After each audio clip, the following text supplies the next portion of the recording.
A major Ravager offensive could break through to the heart of Council space, where billions lived undefended. How many ships? Prelimina, the human fleet gathered at the edge of the Virgil cluster, every available ship forming up in battle formation. 612 vessels, though some were still damaged from previous engagements. Repair crews had worked around the clock, but several ships were held together more by hope than by structural integrity. Admiral Sung Ho stood on the bridge of the Indomitable, looking at the tactical display. The Ravager fleet was massive, a swarm of bioships that filled the entire cluster. His sensors counted 10,347 individual vessels. The largest Ravager force ever assembled in one location. Supreme Chancellor Varric's face appeared on the communication screen, his expression desperate. "Admiral, you must withdraw. This is suicide. 10,000 against 600? No military force could survive such odds. The Council core worlds are 3 days behind us," Sung Ho replied calmly. "If we withdraw, the Ravagers will reach those worlds unopposed. How many billions live there, Chancellor? 43 billion, but then we do not withdraw. We end this here or we die trying." Varric's face showed pure anguish. "I cannot ask you to sacrifice yourselves for us. Humanity has already done so much. Please preserve your fleet. Help evacuate the core worlds instead." Sung Ho's expression did not change. "Chancellor, the Council asked humanity for help. We came. We do not do things halfway. We do not run when things get difficult. And we certainly do not abandon friends to monsters."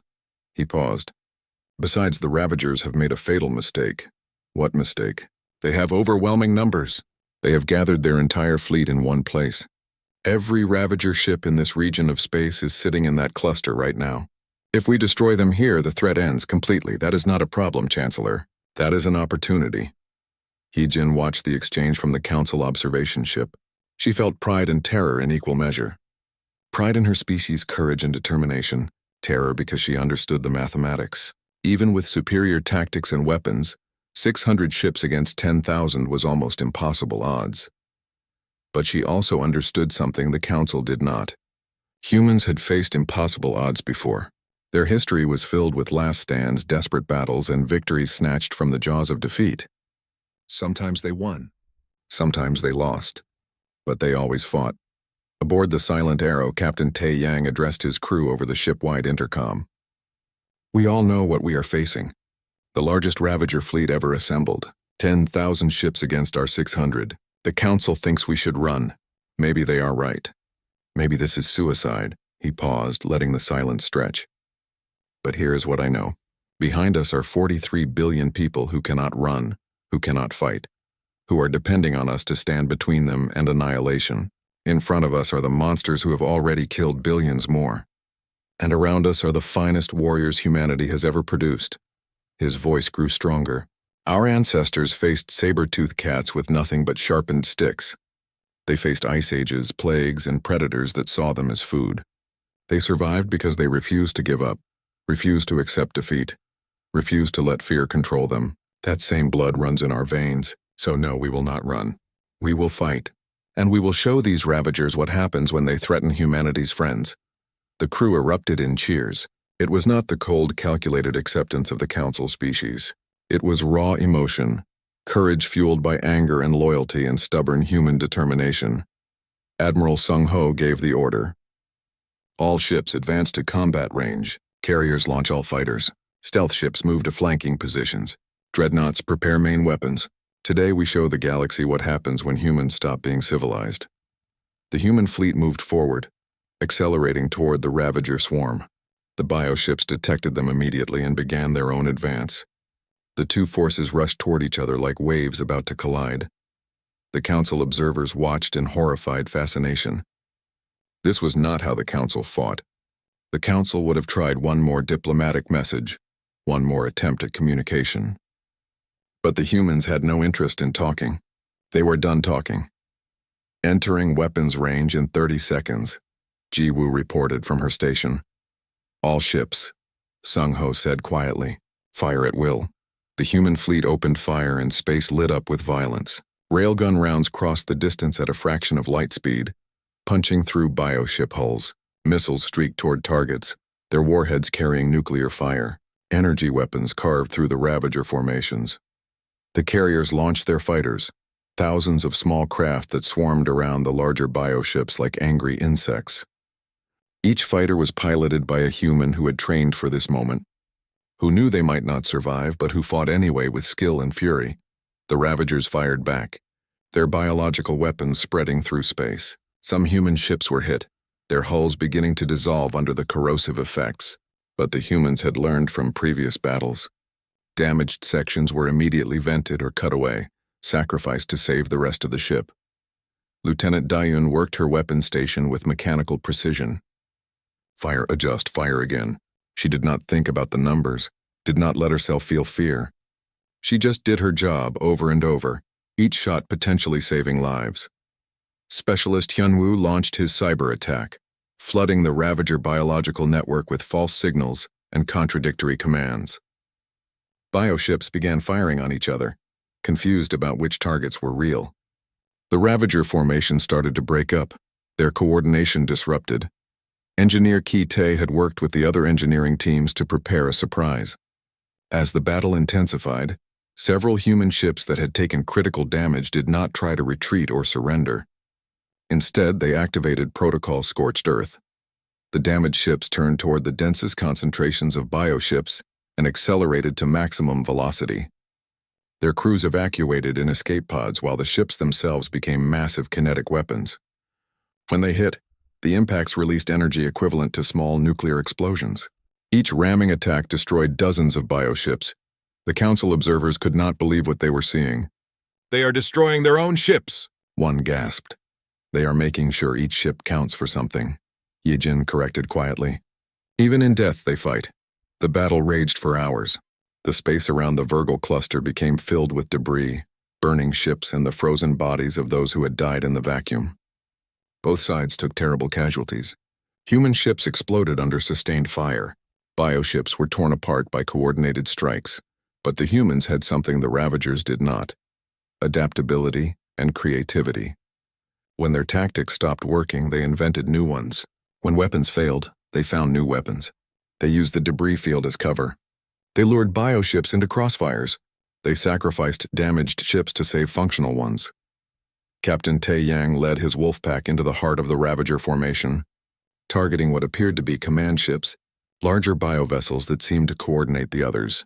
The silent arrow took hit after hit, armor burning away, systems failing, but Tae Yang kept pushing forward. "Hull breach on decks 3 through 7, his damage control officer reported. "Life support failing in multiple sections. Seal the affected areas. Reroute power to weapons." "We are not done yet." They destroyed 3 command ships before the silent arrow finally took a fatal hit. The reactor began to overload, giving them maybe 2 minutes before total failure. "All hands abandon ship," Tae Yang ordered. "Get to the escape pods." As his crew evacuated, Tae Yang set the ship on a collision course with a massive bioship, the largest he could see. He stayed on the bridge, manually controlling the dying ship, making sure it hit the target. At the last second, he whispered, "For Earth," and the silent arrow smashed into the bioship at full speed. The explosion was visible from the Council observation ship, a brief new star in the darkness. Heejin felt tears on her face as she watched Captain Tae Yang's final contribution to the battle. He had been a friend, a colleague, someone who had shared her burden of representing humanity to the galaxy. But there was no time to mourn. The battle continued. Admiral Sung Ho watched his fleet diminish. They had started with 600 ships. Now he counted less than 400 still combat capable. But the Ravagers had also suffered. Their 10,000 had been reduced to perhaps 6,000. The mathematics were shifting. "All remaining ships converge on my position," Sung Ho ordered. "We are going to punch through their center and split their formation."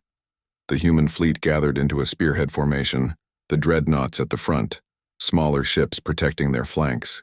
They drove forward like a blade, concentrating all their firepower on a single point in the Ravager formation. The bioships tried to close in from the sides, but human fighters and destroyers held them back with desperate fury. The spearhead kept pushing deeper, leaving destroyed bioships in its wake. Commander Jiwoo monitored the overall battle from her tactical station. Despite the chaos, despite the losses, she could see a pattern emerging. The Ravagers were becoming less coordinated. Hyunwoo's cyber attacks were working. The destruction of command ships was creating gaps in News of the human victory spread quickly through Council space. For the first time since the Ravager attacks began, people felt hope. 13 enemy ships destroyed with no human losses. The impossible suddenly seemed possible, but Admiral Sung Ho did not celebrate. He stood in the war room aboard the Indomitable, studying tactical displays and intelligence reports. Commander Jiwoo had been transferred to his staff to help analyze Ravager behavior patterns. They will adapt, Sung Ho said, pointing to the display. The Ravagers have lost ships now. They know we are a threat. They will change their tactics. Then we change ours first, Jiwoo replied. She brought up a new set of projections. Based on the wreckage analysis, we believe the Ravagers communicate through some kind of biological network. The ships are not independent. They share information instantly across distances. A hive mind? Something similar. Which means every Ravager ship now knows what happened in that asteroid field. They know about our ambush tactics. They will be more cautious, Sung Ho nodded slowly. Then we need to make them afraid to be cautious. We need to attack everywhere at once.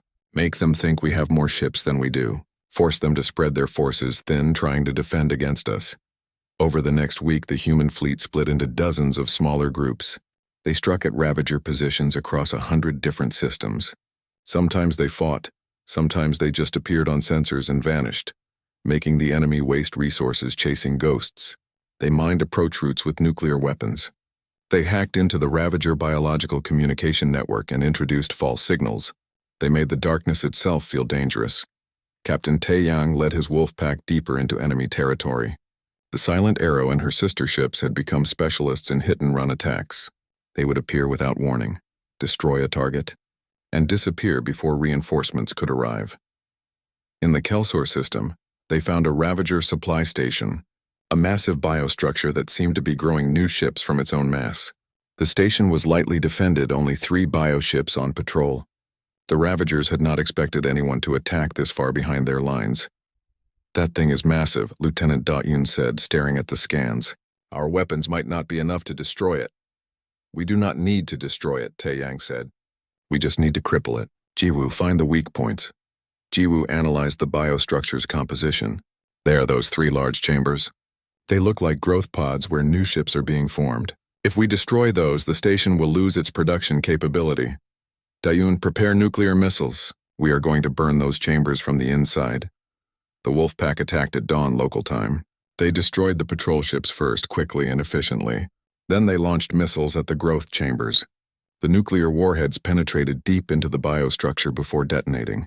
The explosions tore through the station's interior, destroying the half-formed ships growing inside. The biostructure shuddered and began to collapse. Whatever intelligence controlled it realized too late what was happening. The humans were already leaving, vanishing back into the darkness. Across Council space, similar attacks occurred. Human ships struck at Ravager logistics, communications, and isolated outposts. They avoided major fleet engagements, instead bleeding the enemy with 1,000 small cuts. It was a strategy as old as warfare itself, and the Ravagers had no counter for it. But the humans also learned that the Ravagers could adapt. In the Tyban system, a human cruiser group walked into a trap. The Ravagers had copied the human ambush tactic, hiding ships among debris and waiting. The cruiser Resolute was destroyed before it could escape, and 2 others were badly damaged. 47 human crew members died in that attack. It was the first major loss for the Earth fleet, and it hit hard. Memorial services were held aboard every human ship. The dead were honored, their sacrifice noted and remembered. Supreme Chancellor Varric attended one of the services, aboard the carrier Unity. He watched as human crew members stood in neat rows, faces solemn as their captain read the names of the fallen. It was a ritual the Council species did not really understand. The dead were gone. Why dwell on it? But Heijin explained it to him afterward. We remember them because their sacrifice has meaning. They died protecting others. In human culture, there is no greater honor. We tell their stories so they are not forgotten, so their deaths mean something. Varric struggled with the concept. But does it not make the survivors sad? Does it not lower morale to focus on losses? It does the opposite, Heijin said. It reminds us why we fight. It strengthens our resolve. Each death makes us more determined, not less. The Council observers began to understand something profound about humanity. They did not avoid thoughts of death. They faced it, accepted it, and used it as motivation. It was a mindset shaped by millions of years of survival, of predator and prey, of fighting for every advantage in a hostile world. Meanwhile, Specialist Hyun Woo worked in the cyber warfare division aboard the Indomitable. He was a genius with computer systems, but his real talent was understanding patterns. The Ravager biological network was just another system, and every system had vulnerabilities. He had been studying captured Ravager biotissue, watching how it transmitted signals. The network was elegant in its simplicity. Each bioship was a node, receiving and sending information constantly. But there was no encryption, no security. The Ravagers had never needed it before. "I think I can hack it," Hyun-woo told Admiral Sung-ho. "Not control it, but I can introduce false information. Make them think they are seeing things that are not there." "Show me." Hyun-woo demonstrated using a captured piece of Ravager tissue. He introduced a signal that made the tissue react as if it had detected a large fleet. The tissue transmitted this false information to other samples in the lab, spreading the fake signal through the network. "If we can do this on a larger scale," Hyun-woo explained, "we can make the Ravagers see ghost fleets. They will waste time and resources responding to threats that do not exist."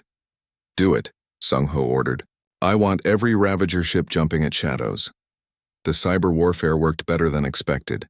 Human ships began broadcasting false signals on the Ravager network frequencies. The enemy started seeing massive human fleets in empty systems. They diverted forces to respond to phantom threats. Their coordination degraded as they could no longer trust their own sensors. The Council military advisors watched these tactics with growing unease. The humans were not just fighting the Ravagers. They were fighting dirty, using every possible advantage, exploiting every weakness. There was no honor in it, no fair play, no rules of engagement. "Is this how humans always fight?" one Council Admiral asked Hee-jin. "When survival is at stake?" "Yes," she answered honestly. "We use every tool available.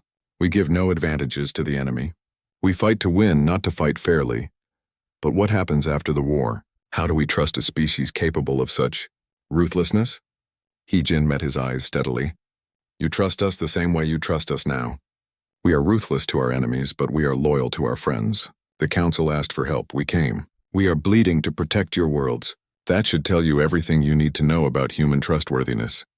Engineer Kai Tae, serving aboard the destroyer Phoenix Wing, developed a new weapon based on Ravager biology. He noticed that the bioships used a specific chemical compound to seal wounds and regenerate damaged tissue. So he created a counteragent, something that would cause that compound to fail. When the Phoenix Wing next engaged a bioship, they deployed the new weapon. It was a simple aerosol sprayed onto the enemy hull. The bioship's regeneration system immediately began to fail. Wounds would not close. New tissue died as soon as it formed. The ship was still dangerous, but it could no longer heal itself. "Distribute the formula to all ships," Admiral Sung-ho ordered when he heard about the success. "If they cannot regenerate, they can be killed." The human fleet grew more effective with each engagement. They learned the Ravager weaknesses and exploited them mercilessly. They shared information constantly, adapting their tactics in real time. Every battle made them smarter, faster, deadlier, but the Ravagers were also learning. They began traveling in larger groups, making ambushes more difficult. They started using their own hit-and-run tactics, copying what the humans had taught them. The war was escalating, both sides becoming more sophisticated in their violence. Captain Tae-yang found himself thinking about the nature of war late one night in his quarters. The Council species had lived in peace for so long that they had forgotten what war truly was. Not just battles and tactics, but a fundamental contest of will and adaptation. War was evolution sped up, teaching species to survive or die. Humans had never stopped learning those lessons. Even during their centuries of relative peace, they had studied war, remembered it, prepared for it. Not because they wanted it, but because they understood that peace was fragile and needed to be defended. The comm system beeped. Jiwoo's voice came through. "Captain, we have new orders from Admiral Sung-ho. The Ravagers are massing their fleet in the Virgil cluster. It looks like they are preparing for a major offensive against Council core worlds." Tae-yang felt his stomach tighten. The silent arrow moved through space with all non-essential systems powered down. No light showed on its hull. Its heat signature was minimal, carefully masked by thermal baffles. To any sensor sweep, it looked like just another piece of debris floating in the darkness. Captain Taeyang sat in his command chair, watching the tactical display. 5 other human destroyers drifted nearby, equally dark and silent. They were deep in Ravager-controlled territory now, 2 days past the last Council outpost. Around them floated the remains of destroyed ships and stations, evidence of the Ravager advance. Contact, Jiwoo said quietly. Ravager bioship bearing 270. Range 50,000 kilometers. Taeyang studied the image on the screen. The Ravager vessel was massive, easily twice the size of his destroyer. Its hull was covered in what looked like bone plating, with organic-looking protrusions that might be weapons or sensors. It moved with an unsettling grace, almost like a living creature swimming through water. Single ship? Taeyang asked. Confirmed. No other contacts within scan range. A lone scout, just as the intelligence report suggested. The Ravagers had grown confident, sending individual ships deep into conquered territory without support. They had no reason to fear. Nothing had challenged them yet. All ships target lock, Taeyang ordered. Weapons free on my mark. The 6 human destroyers came alive. Reactors surged to full power. Weapon systems activated. Targeting solutions locked onto the bioship from multiple angles. The Ravager vessel did not react. Either its sensors had not detected them, or it did not recognize the threat. Fire. 6 ships opened fire simultaneously. Railgun rounds crossed the distance in seconds, slamming into the bioship's hull with devastating force. Missiles followed, their warheads designed to penetrate organic armor. Energy weapons carved glowing lines across the creature's surface. The bioship shuddered under the assault. Large sections of its armor exploded outward. Atmosphere vented from multiple breaches. It began to turn, trying to face its attackers, but the human ships were already moving, repositioning for another strike. Lieutenant Da-Yoon managed the weapons station with calm efficiency. She had trained for this her entire career. But training and reality were different things. She watched her targeting screen as the bioship tried to regenerate its damaged sections. New tissue grew over the wounds, attempting to seal the breaches. It is healing, she reported. Shift targeting to the regeneration nodes, Jiwoo ordered. The bright spots where new tissue forms. Da-Yoon adjusted her aim and fired again. This time her shots hit the glowing areas where the ship was trying to repair itself. The regeneration stopped, the new tissue dying before it could fully form. The bioship's wounds remained open, bleeding whatever fluid kept it alive. The Ravager vessel finally managed to fire back. Organic projectiles launched from ports along its sides, moving much slower than human weapons but surrounded by some kind of energy field. One projectile hit the destroyer Hawkeye, and the crew watched in horror as the impact point began to dissolve, the hull literally eaten away by whatever the projectile contained. Biological weapon, Jiwoo noted. Avoid contact. Those things will consume the hull. The 6 destroyers danced around the bioship, never staying still, never presenting an easy target. They fired in coordinated bursts, each ship taking turns to attack while others repositioned. It was a pattern they had practiced countless times, a wolf pack bringing down larger prey. After 5 minutes of sustained fire, the bioship stopped moving. Its hull was torn open in dozens of places, its regeneration systems destroyed. Whatever intelligence controlled it was now silent. Confirmed kill, Jiwoo reported. Taeyang allowed himself a small breath of relief. Mark the location.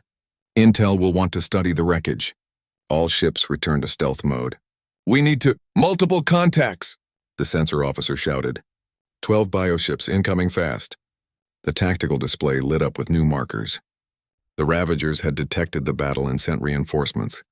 12 against 6, and these new ships were much larger than the scout they had just destroyed. Retreat pattern Delta, Taeyang ordered calmly. Lead them to the ambush point. The 6 destroyers turned and ran, but not at full speed. They stayed just ahead of the pursuing bioships, close enough to keep the Ravagers interested, far enough to avoid being caught. It was a dangerous game. If they miscalculated their speed, the bioships would catch them. If they were too fast, the Ravagers might break off pursuit. Jiwoo monitored the pursuing ships carefully. They are following predictable pursuit patterns. No tactical variation. They chase like animals hunting wounded prey. Good, Taeyang said. Animals are predictable. Keep them interested. The destroyers occasionally fired backward, small bursts that did minor damage but kept the Ravagers aggressive. The bioships were faster than expected. closing the distance slowly but steadily. Taeyang checked his navigation. 15 minutes to the ambush point. They had to stay ahead for 15 more minutes. The destroyer's swift current took a hit, one of those biological projectiles catching its aft section. The crew vented the affected compartment before the consuming effect could spread, but the ship lost power to several systems. Swift current reports engine damage, the communications officer said. They are falling behind. Taeyang made a split-second decision. Nighthawk and Steel Rain dropped back and support swift current. Everyone else maintained course. 2 destroyers reduced speed, falling back to protect their wounded companion. They fired constantly at the pursuing bioships, forcing them to evade and slowing their advance. It was enough. The 3 damaged ships managed to keep pace with the others. 10 minutes to the ambush point. The bioships were close enough now that Taeyang could see details on the visual display. They looked even more alien up close, their hulls rippling with movement, their weapon ports opening and closing like mouths. He wondered if they were truly alive or just very sophisticated biological machines. 5 minutes. The lead bioship fired a spread of projectiles. The destroyers weaved through space, avoiding most of them. One caught Nighthawk's wing section, and the crew quickly jettisoned that part of the ship before the corrosion could spread. 2 minutes. Taeyang checked the tactical display one more time.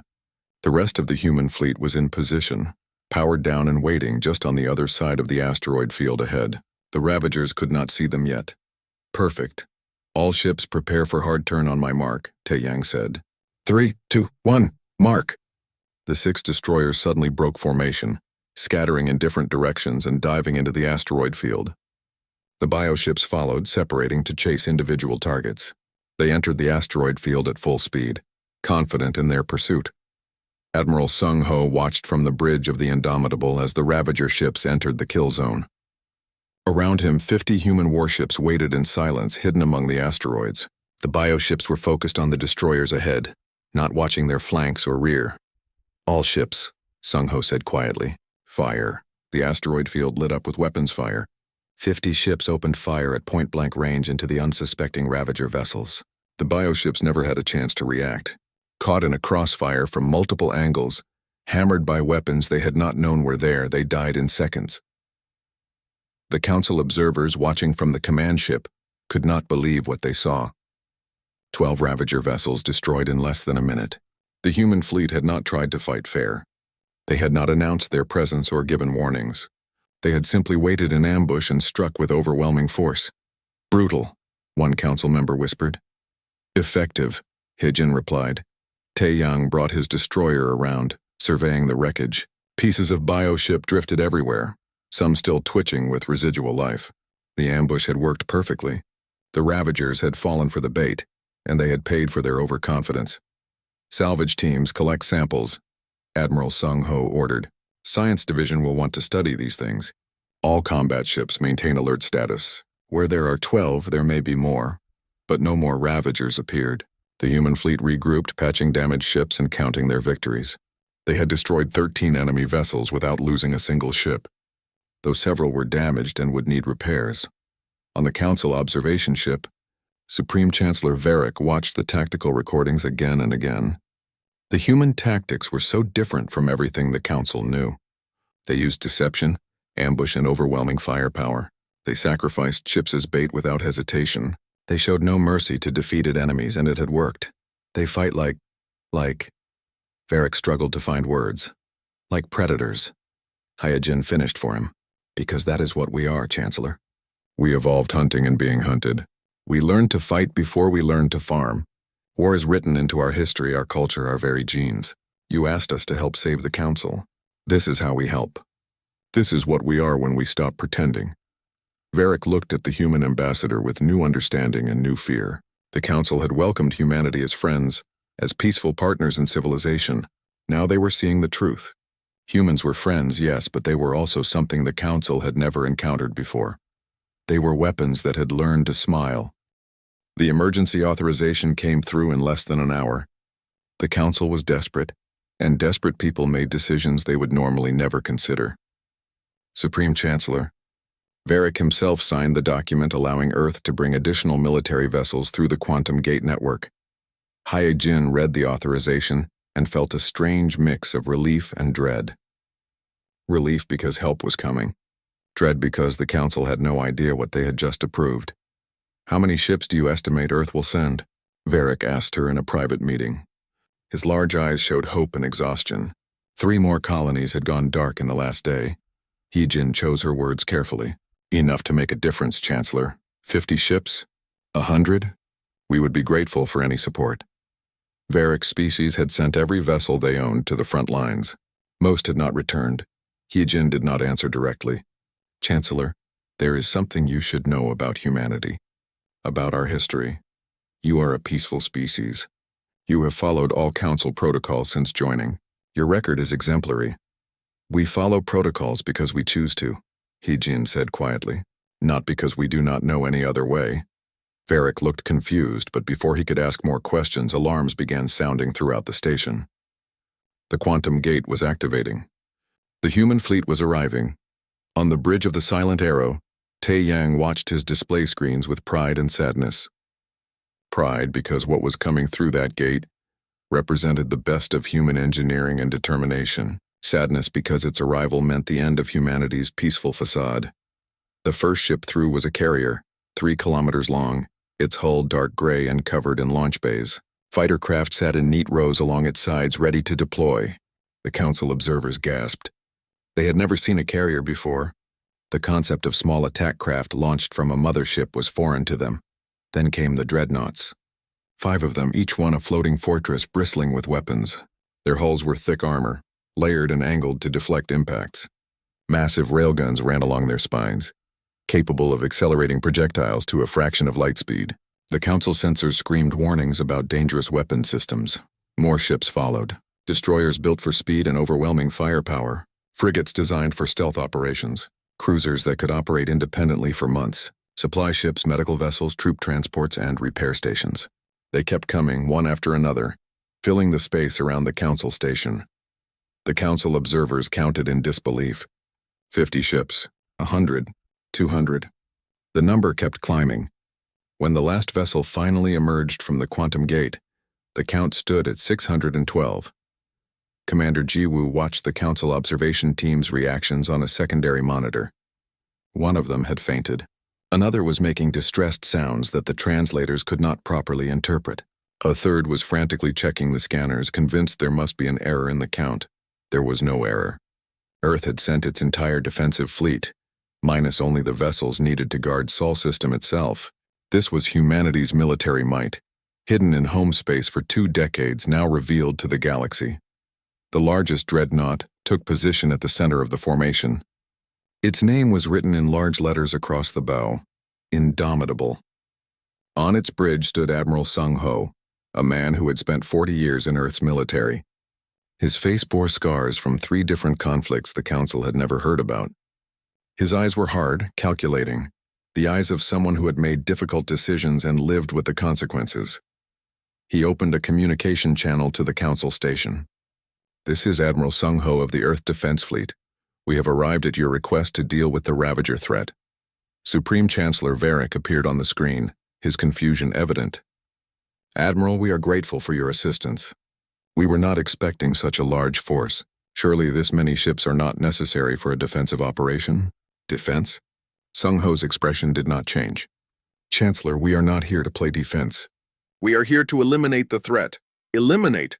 But surely you mean to establish communication first, to understand their motivations, to seek a peaceful resolution."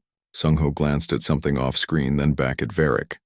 "Chancellor, my analysts have studied the Ravager attack patterns. They do not communicate because they have nothing to say. They do not negotiate because they want nothing we can offer. They are predators and you are prey. The only resolution is their destruction or ours." The Council chamber erupted in shocked voices. This kind of language, this mindset was completely alien to them. Even their word for war translated roughly as serious disagreement requiring mediation. Heejin stood before the Council, trying to bridge 2 completely different worldviews. "Council members, please understand. Humans do not want war. We have learned to love peace just as you do, but we come from a different kind of world. On Earth, predators were real. We were hunted even as we learned to hunt. We developed weapons not because we wanted to, but because we had to survive. But you have been civilized for thousands of years, one council member protested. Surely you have evolved past such primitive instincts. We have learned to control those instincts, Heejin said, but we have not forgotten them. And right now, what you need is not a species that has forgotten how to fight. You need a species that remembers and knows how to do it well. Admiral Sung Ho began reorganizing the council's entire defensive strategy. The council military advisors watched in horror as he pulled ships back from forward positions, abandoning colonies they had sworn to protect. You are leaving them to die, one admiral from a species called the Trell accused. I am refusing to send ships into a meat grinder, Sung Ho replied coldly. Your defensive positions are indefensible. The Ravagers have superior numbers and regenerating bioships. If we try to hold ground, we will lose. So we will not hold ground. Then what will you do? We will hunt them. Sung Ho brought up a tactical display. The Ravagers move in swarm patterns, overwhelming fixed defenses with numbers. But swarms have weaknesses. They require coordination. Disrupt that coordination, and they become confused. They are also overconfident. They have faced no real resistance. That makes them predictable. He pointed to several locations on the star map. We will set traps here, here, and here.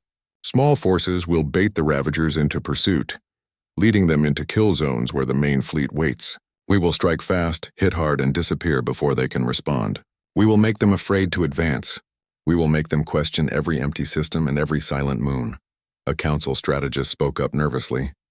Admiral, this strategy requires accepting casualties among the bait ships. You are asking crews to volunteer for near certain death. I am not asking for volunteers, Sung Ho said. In the Earth fleet, we all understand that some missions require sacrifice. Every captain knows this. They will do their duty. The council members looked at each other in shock. This was not how civilized species behaved. But as they watched the Ravagers consume another colony in real time, they realized civilization had its limits. Captain Tae Yang received his orders directly from Sung Ho. The Silent Arrow and 5 other destroyers would form a wolf pack, the first unit to engage the enemy using the new tactics. They would venture into Ravager-controlled space, strike a target, and retreat, testing the enemy's response. Jiwoo studied the mission parameters and understood immediately. They were the bait. If the Ravagers responded as predicted, the main fleet would be waiting. If they did not, Taeyang's wolf pack would likely be destroyed gathering that information. Crew understands the risks? Taeyang asked her. They do, Captain. No one has requested transfer. Taeyang nodded. This was the human way. They had all grown up hearing stories of soldiers who faced impossible odds, of last stands and desperate battles. It was in their cultural memory, their history, their very identity. The council species had forgotten such things. Humans never would.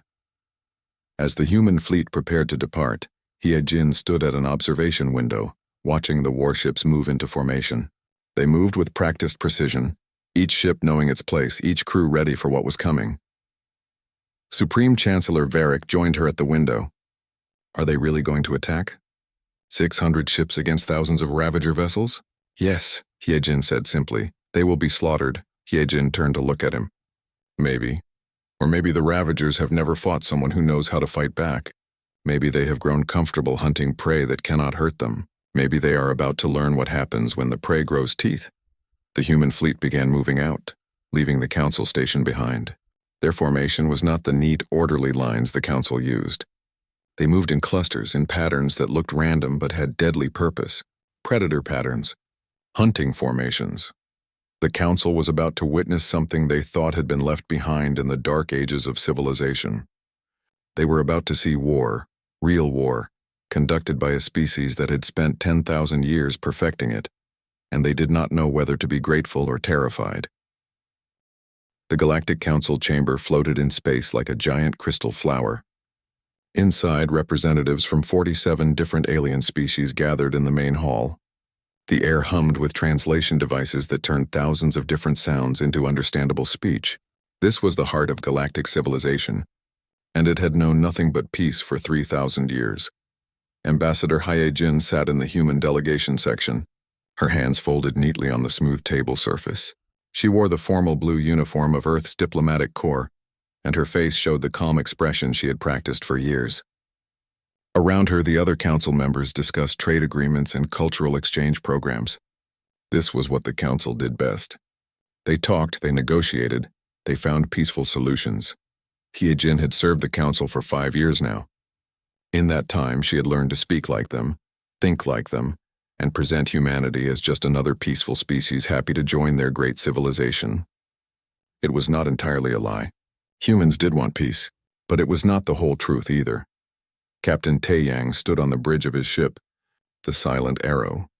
Through the wide windows, he could see the 11 other human vessels that made up Earth's ceremonial fleet. They orbited the council station in perfect formation, their hulls polished and gleaming. To any observer, they looked like decorative ships present only for show and tradition. Taeyang knew better. Every ship in his small fleet carried enough firepower to level a city. Their reactors could push them to speeds that would tear apart most council vessels. Their weapon systems had been scaled back and hidden, but they were there, waiting. The council did not know this. They thought human ships were just oddly designed, a quirk of a young species still learning proper shipbuilding. Captain, another request from the council science division. His communications officer said, "They want to study our hull plating again. They say it looks unnecessarily thick." Taeyang smiled slightly. "Tell them we will consider their request again." The hull plating was armor. Real armor, designed to take hits from weapons the council had forgotten could exist. But the council scientists saw it as inefficient design, a waste of materials. They did not understand that some species built ships expecting to be shot at. On the observation deck, Commander Jiwoo watched a council patrol ship drift past. It was 3 times the size of the Silent Arrow, with massive shield generators that could absorb incredible amounts of energy. But Jiwoo noticed it had only 2 small weapons ports, and those were labeled as defensive deterrents in the council database. She had studied council military history in her spare time. The last major conflict had been 900 years ago, and it had been resolved when both sides agreed to economic sanctions. Before that, a war had lasted 3 years and resulted in 47 total casualties across both species. The council called it the Great Tragedy and had built monuments to remember the terrible cost of violence. Jiwoo came from a planet where 47 people could die in a single traffic accident. Her grandfather had fought in the Mars Rebellion, where thousands died in a single day. She understood something the council did not. Peace was wonderful, but it was not the natural state of the universe. Peace was something you had to fight for, and sometimes fight to keep. The warning came on a Tuesday, at least by Earth's calendar. A council scout ship at the edge of mapped space sent a distress signal. Then the signal stopped. The council sent 3 diplomatic vessels to investigate. Those ships never reported back. Then an entire colony on the frontier went silent. 20 million people just gone. Hyejin sat in the emergency council session, listening to the confused and frightened voices around her. The council had never dealt with something like this. They sent more ships to investigate, each one broadcasting messages of peace and friendship on every possible frequency. Each one disappeared. Then the reports started coming in. The survivors who had escaped in small ships told the same story. Something had come from the dark space between stars. Ships, but not like any ships the council had seen before. They looked organic, alive, covered in what seemed like armor plating made of bone and chitin. They did not respond to communication. They did not answer hails. They simply attacked. The council gave them a name, the Ravagers. Supreme Chancellor Varric stood before the council, his forearms shaking slightly. His species had not known war in 1,500 years. "We must attempt dialogue," he said. "All intelligent life can be reasoned with. We will send our best diplomats, our finest cultural experts. We will offer them technology, resources, territory. There must be something they want." Hyejin felt a cold weight in her stomach. She had seen the footage from the survivors. She had watched those organic ships tear through council vessels like they were made of paper. She recognized what she saw because humans had spent 10,000 years learning to recognize it. Those were not the movements of a species that wanted to talk. Those were the movements of a predator that had found prey. She requested a private communication channel with Captain Taeyang. In her quarters, away from listening devices, she spoke in Korean, a language the council translation systems had not fully mapped. "Did you see the attack footage?" she asked. "Yes," Taeyang replied. "Jiwoo has been analyzing it." She says they are using pack hunting tactics. Surround, isolate, overwhelm. The council thinks they can negotiate. Taeyang was quiet for a moment. Can they? No, Yejin said. I have watched the council for 5 years. They are good people, Taeyang. Kind, intelligent, peaceful, but they do not understand what is coming. They think every problem can be solved with words. And you think this cannot? Heejin closed her eyes. I think the Ravagers are not coming to talk. I think they are coming to feed. Another colony went dark. Then another. The council's diplomatic ships continued to disappear. 3 billion people were now missing, presumed dead. The council finally authorized military response, but their idea of military response was to send defensive vessels with orders to protect and retreat, to fire only if fired upon, to always leave communication channels open. The defensive fleet lasted 6 hours. Hyejin watched the council chamber descend into chaos. Species that had not raised their voices in anger for centuries were now shouting. Some demanded retreat to core worlds. Others insisted on more diplomatic attempts. A few, the ones whose colonies had been destroyed, called for weapons that the council had not built in 1,000 years. Taeyang contacted her again that night. How bad is it? 12 worlds lost. The council defense fleet is scattered. They have never faced an enemy that will not talk, will not stop, will not be reasoned with, she paused. Taeyang, we need to tell them the truth. The truth. About Earth, about what we really are, about what we have been hiding. There was a long silence on the other end. Both of them knew what this meant. For 20 years, humanity had played the role of peaceful newcomers, grateful to join galactic civilization. They had hidden their true military strength, kept their warships in Sol system, presented only a tiny fraction of their capabilities. They had done this to avoid frightening the council, to fit in, to be accepted. Now the choice was simple. Continue hiding and watch the council fall, or reveal what humanity truly was and face the consequences. Contact Earth, Taeyang finally said. Tell them we need the fleet. All of it. Heejin felt her hands shaking as she prepared the message. She was about to change everything. The council was about to learn that the friendly humans they had welcomed were not quite what they seemed.